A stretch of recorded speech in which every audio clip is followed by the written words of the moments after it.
बल्कि चौंकते हैं कि इनाम तो इंसान इंसान को दिया करता है, ये कौन लोग हैं कि जिनको खुदा ने इनाम दिया। अगर गवर्नमेंट ऑफ इंडिया किसी को इनाम दे दे, उसकी इज्जत में चार चांद लग जाएं। अब आप अंदाजा लगाइए कि उन हजरात के वक़ार का आलम क्या होगा कि जिन्हें किसी हुकूमत वक्त ने नहीं, खालिक कायनात ने इनाम। सुभान अल्लाह। खुदा बाकी है, उसका इनाम भी बाकी।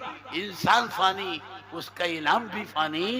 हमारे मुरादाबाद के एक शायर को जब यहाँ समाजवादी की हुकूमत थी तो उत्तर प्रदेश उर्दू एकेडमी ने 10,000 का इनाम दिया था।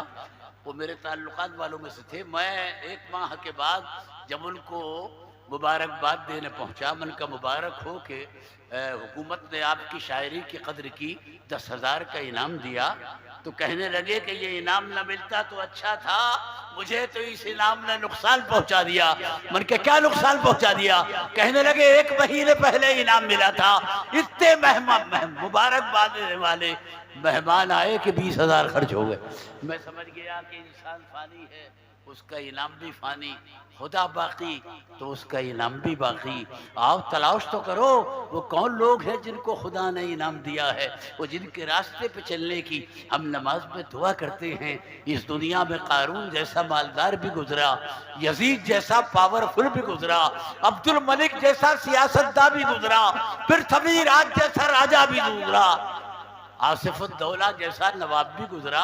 तो क्या इनमें से किसी को इनाम दिया गया? बिल्कुल नहीं। तो मौलाना बताइए कि फिर इनाम किसको दिया गया?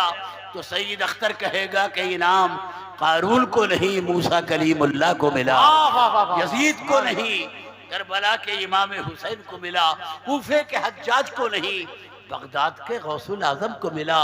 इनाम दिल्ली के पृथ्वी राज को नहीं, अजमेर के गरीब नवाज को मिला। इनाम भोपाल के सिद्दीक हसन खान को नहीं, बरेली के अहमद रजा खान को मिला। ये इनाम नहीं है तो और क्या है? क्या आला हजरत बरेली में और चर्चा पूरी दुनिया में।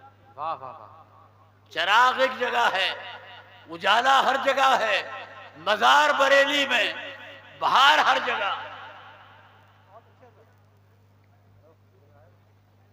आज हम जिस नाजुक दौर से गुजर रहे हैं उसका तकाजा ये है कि हम आला हजरत की तालीमात की तरफ रुजू करें।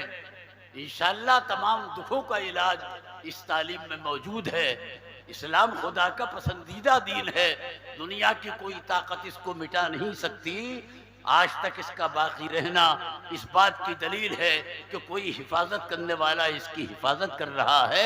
मैं अपने मुसलमान भाइयों को मशवरा दूंगा, उनसे गुजारिश करूंगा कि इस्लाम की हिफाजत वो खुदा पर छोड़ दें, इस्लाम से फ़ायदा उठाने की कोशिश करें, इसका नमूना बनकर दिखाने की कोशिश करें, इसको ज़िंदगी में नाफिज करें, ताकि गैर भी कहने लगे कि जब उम्मती ऐसा है तो पैगंबर कैसा रहा हो। हजरत ईसा अलैहिस्सलाम ने 2000 बरस पहले कहा था कि दरख्त अपने फल से पहचाना जाता है। इस इरशाद का मतलब ये है कि हर बड़े की पहचान छोटा कराता है, दरख्त की पहचान फल कराता है, बाप की पहचान बेटा कराता है, उस्ताद की पहचान शागिर्द कराता है, पीर की पहचान मुरीद कराता है, इमाम की पहचान मुक्तदी कराता है, और नबी की पहचान उम्मती कराता है। उम्मती वो है कि जिसे देखकर नबी याद आए, जिसके अखलाक को देखकर नबी का अखलाक याद आए, जिसकी सीरत को देखकर नबी की सीरत याद आए। आज के नौजवान को देखकर अगर आमिर और सलमान याद आए तो डूब मरने का मकाम है। मुसलमान नौजवान तो वो होना चाहिए कि जिसे देखकर खालिद इब्ने वलीद याद आए, सलाहुद्दीन अय्यूबी याद आए, तारिक इब्ने ज़ियाद याद आए, सिंध का वो कासिम याद आए, कि जिसके चेहरे को देखकर सिंध के गैर मुस्लिमों ने कहा था कि ये चेहरा झूठे का नहीं है बल्कि सच्चे का है, ये रद्द करने के काबिल नहीं है, कबूल करने के काबिल है। आला हजरत फाजिल बरेलवी का घराना आफ्ताब व महताब है। सुभान अल्लाह। ऊपर देखिए तो मुफ्ती नकी अली हैं, मुफ्ती रजा अली हैं, इधर नीचे को देखिए तो हुज्जतुल इस्लाम मौलाना हामिद रजा हैं, सरकार मुफ्ती आजम हैं। न उनका जवाब है न इनका जवाब है। मुफ्ती रजा अली खां अलैहिर रहमत वर रिजवान एक मुस्तजाबुद दावत आलिम दीन थे।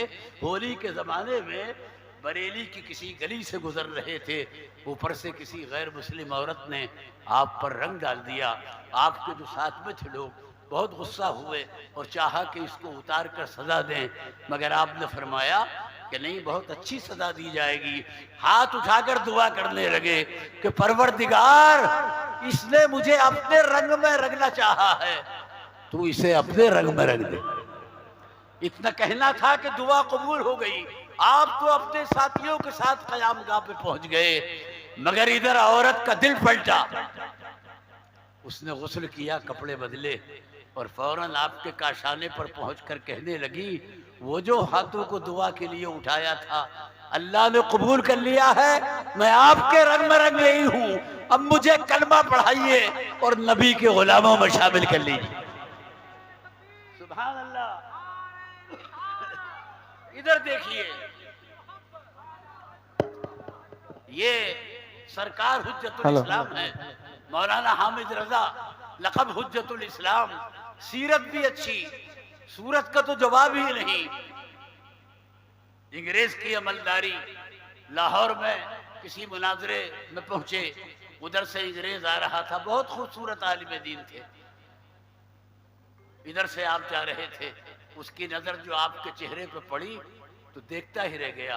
किसी ने उससे पूछा, क्या देख रहा है इन मौलाना को, क्या सोच रहा है इन मौलाना को देखकर?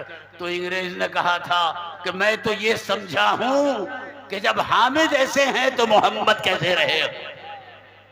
देखा, हमारी आपकी जिम्मेदारी है कि हमारे किरदार और अमल से नबी का तारुफ होना चाहिए। कोई हमें देखे तो हमारे नबी की याद ताज़ा हो, हमारे नबी का अखलाक ताज़ा हो। ये है सरकार मुफ्ती आज़म।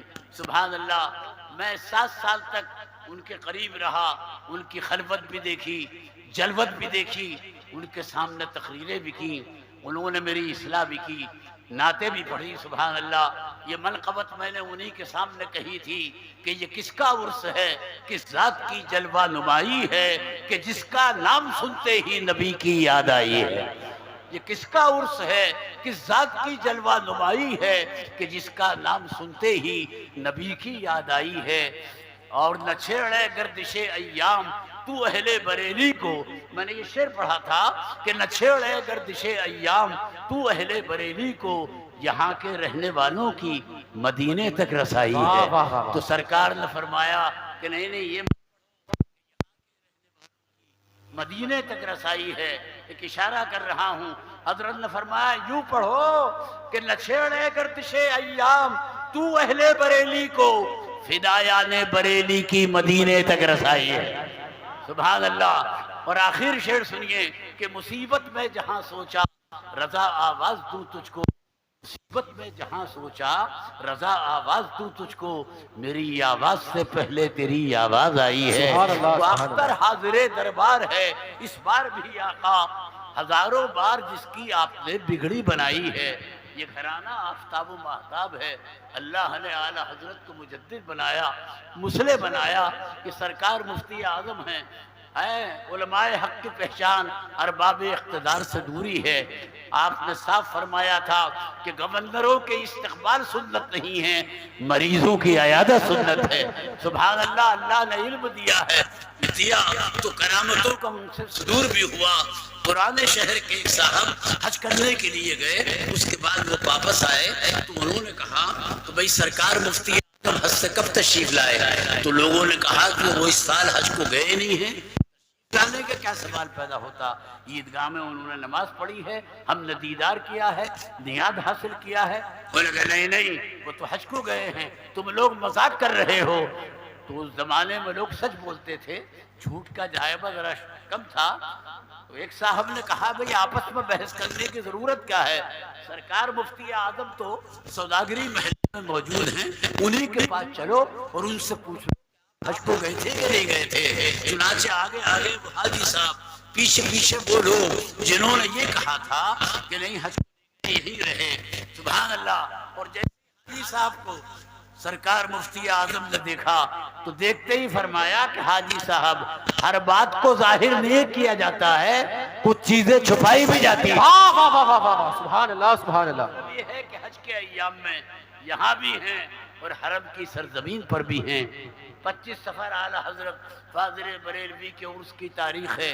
दुनिया के कोने कोने और गोशे गोशे में आपकी याद बनाई जाती है और इस बात का एतराफ़ किया जाता है कि या आला हजरत आपने तसनीफ़ व तालीफ के ज़रिए हमारे अक़ीदे और ईमान की जो हिफाजत की है, हम उसका बदला तो नहीं दे सकते, मगर आपकी महफिलें सजाकर, आपका उर्स करके, आपकी नियाजों का एहतमाम करके आपका शुक्रिया अदा कर सकते हैं। 105 साल आला हजरत फाजिल बरेलवी के विसाल को हो चुके हैं। सुभान अल्लाह। आफताबे इल्म फजल ने चेहरे पर नकाब तो डाला है, मगर किरणें आज भी चमक रही हैं और इंशाअल्लाह क़यामत तक चमकती रहेंगी। ठीक उस दिन जिस दिन आला हजरत फाजिल बरेलवी का विसाल हुआ है, सुभान अल्लाह, मुल्क शाम के एक आलिम दीन। अरे आप लोग बैठ जाएं, कोई नहीं आ रहा है, आप लोग बैठ जाएं। वहाँ क्या देख रहे हैं आप लोग? हजरत तकरीर कर रहे हैं, जी जी जी, तवज्जो के साथ समाप्त तवज्जो फरमाएं। फरमाइए। कोई जब आएगा तो हम लोग हैं नारा लगाने के लिए। अरे भाई, कोई आएगा वो स्टेज वालों की जिम्मेदारी है। आपके सामने तो मैं खड़ा हूँ और वो कहीं और नहीं जाएंगे, यहीं आएंगे, है ना? तो दीदार में इतनी जल्दी क्यों कर रहे हो? सुभान अल्लाह। हुजूर मन्नानी मियाँ का दीदार कीजिए, ये मुफ्ती आजम की जिंदा यादगार है। सुभान अल्लाह, सुभान अल्लाह। समंदर के पास जाता है, मगर ए जामिया नूरिया के जलसे में आने वालों, तुम खुशकिस्मत हो कि प्यासा समंदर के पास जाता है। ये फयूज़ व बरकत का समंदर खुद आपके दरमियान आकर बैठ गया। अब भी आप अगर प्यासे रहे तो ये आपकी गलती। एक छोटा सा मैंने शुरू किया है, तो इधर तवज्जो फरमाइए। सिलसिला आमद का जारी रहेगा। मुल्क शाम के एक आलिम दीन ने ठीक 25 सफ़र को आला हजरत के विसाल के वक्त ये ख्वाब देखा था। ये हिंदुस्तान है, वो मुल्क शाम है। उसने सरकार को और सहाबा को देखा कि सरकार सहाबा के दरमियान तशरीफ रखते हैं और महफिल पर सुकूत तारी है और ऐसा लग रहा है कि कोई आने वाला है। कि या रसूलल्लाह, मैं आप पर कुर्बान हो जाऊं, ये किसका इंतजार है? ये महफिल पर खामोशी क्यों है? तो वो मुल्क शाम के आलिम दीन कहते हैं कि सरकार ने फरमाया कि अहमद रजा हिंदी का इंतजार। वाह वाह वाह वाह वाह, सुभान अल्लाह, सुभान अल्लाह। हम कितने खुशकिस्मत हैं कि आला हजरत की वजह से सरकार के जुबान पर हमारे मुल्क का नाम आया।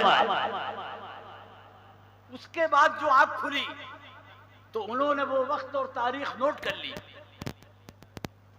और उसके बाद उन्होंने सोचा कि सरकार जिसका इंतजार करे, यकीनन वो बहुत बड़ी शख्सियत का मालिक है, चलकर हिंदुस्तान उससे मुलाकात करनी चाहिए, उसका दीदार करना चाहिए। सफर के वसाइल महदूद थे, चुनांचे जैसे तैसे करके वो दिल्ली आ गए। बहरी जहाज से सफर किया होगा, वो दिल्ली में आकर बरेली का रास्ता मालूम किया कि भाई बरेली जाने का रास्ता किधर से है। तो बताया, उनसे पूछा गया कि बरेली आप क्यों जाना चाहते हैं? तो उन्होंने कहा कि भाई वहाँ मौलाना अहमद रजा जो आला हजरत कहलाते हैं, मैं उनसे मुलाकात के लिए जा रहा हूँ। तो साहिल ने जवाब दिया कि वो तो चुके हैं और उनके विसाल को तकरीबन 1 महीना हो चुका है। तो ये आप दीदा हो गए कि अफसोस के मकाम पे टूटी है अब कमल, 2-4 हाथ जबकि लबे बाम रह गया। बरेली से दिल्ली फासला नहीं है, उनका विसाल हो गया। उन्होंने तारीख लिखी थी, अपने सामान से पर्चा निकाला, तारीख देखी तो वही 2:38 का टाइम। समझ गए कि आला हजरत का जब विसाल हुआ है तो वो मौत के बाद कहीं और नहीं गए हैं, अपने नबी की बारगाह में गए हैं, पहुंची वहीं तक जहां का खमीर है।